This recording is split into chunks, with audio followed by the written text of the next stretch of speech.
thank you for being with us today and doing this extra digital thing with us. So I first wanted to start by knowing, how did you and Dr. King even become friends?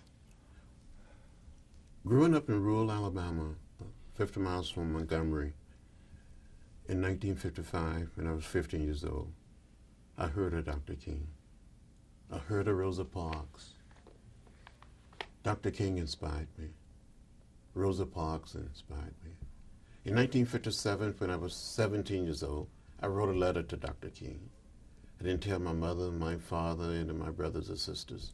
He wrote me back and sent me a round-trip Greyhound bus ticket and invited me to come to Montgomery to meet with him. I didn't meet him until March of 1958. I boarded a bus. I traveled to Montgomery. He was standing behind a desk with the Reverend Ralph Abernathy. And he said, "Are you John Lewis? Were you the boy from Troy?" And I said, "Dr. King, I am John Robert Lewis. I wanted to attend a little school about 10 miles from my home that didn't admit black students. So he wanted to help me. And in the process, we became friends." Wow. So 50 years. So what was it like? So where were you in the moment when you learned he was assassinated? In 1968, when I heard that Dr. King had been assassinated, I was in a park organizing a rally for Senator Robert Kennedy, who was a candidate for the Democratic nomination for president. I heard that he had been shot, but it was Robert Kennedy who announced that he had been assassinated. And like others, I broke down and I cried.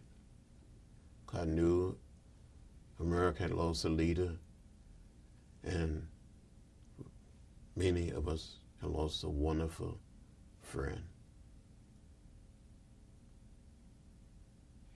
If he was here today, where do you think he would think about the status of this country? Would he be proud? What do you think?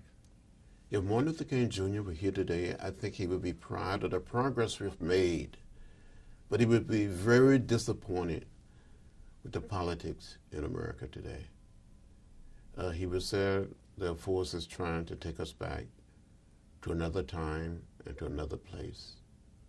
And he would tell us to stand up, to speak up and speak out, and find a way to get in the way, find a way to get in trouble, good trouble, necessary trouble.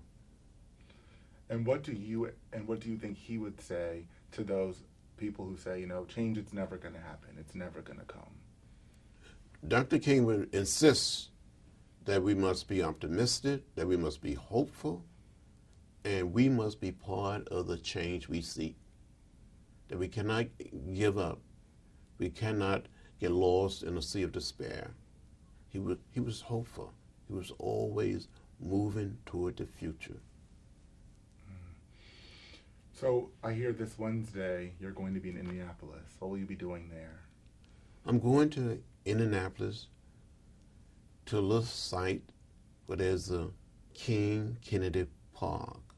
I have not been back to this park since 50 years ago. It's going to be very hard. It's going to be really tough.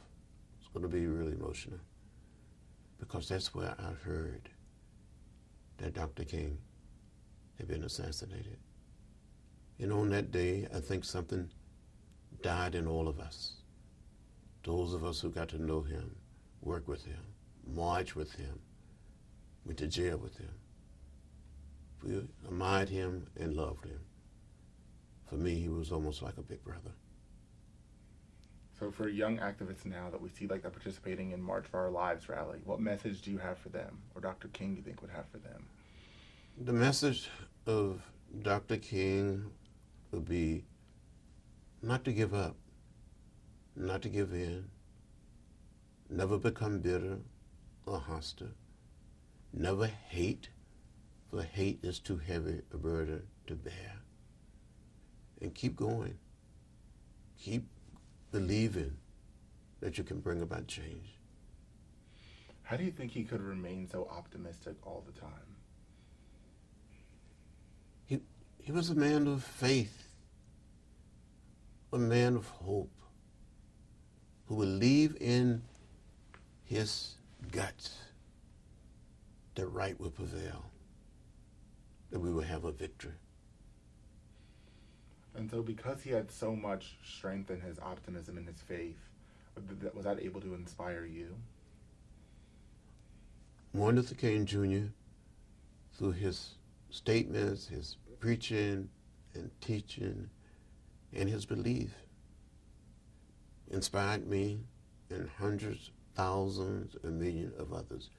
You be in a meeting with Dr. King. You be in a rally. You felt like you can do almost anything. You couldn't be still after hearing him speak.